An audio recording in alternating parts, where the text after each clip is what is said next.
سر السعادة الزوجية هتلاقيهم هنا في الكلمتين دول. حاضر، اوكي، بغض النظر في ناس بتقولهم بس ما بتعملش بيهم، بيبقى نوع كده من انواع التثبيت، وده اسمه فن التثبيت، وده ليه كلام تاني في قعدة تانية في حتة تانية ان شاء الله. المشكلة بتتلخص في العنف وفرض السيطرة. ابو سيدة خلصت منها بقى شكله. الراجل اللي بيتخن صوته لمراته انا عايز كده وكده، ولا الست لما تبرق لجوزها تقول له انا قلت ايه. ولو دخلناها تحدي وصراع للجبابره يبقى بلاش منها. انا بتتجوز عليا؟ انت فاهمه غلط، انا كنت لازم اجيب الخضار. زي ما قالت ياسمين صبري. طب نعمل ايه؟ نبتدي نتكلم سوا ولازم نكون هاديين. ممنوع ممنوع ممنوع نتكلم وقت العصبيه وفي نص الخناقه.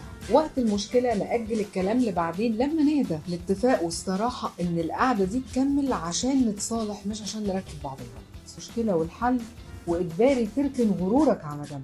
كل طرف يقدم تنازلات شويه، بس بلاش تبقى تنازلات بتلغي شخصيه الطرف التاني او حتى نظام عشان المركب تمشي. والاتفاق محدش يحمرق فيه. حبوا بعض وخافوا على بعض عشان المركب تمشي، وكله بالحب بيمشي لوحده، وخصوصا لو في اولاد مسؤولين منكم وسعادتهم وحزنهم في رقبتك.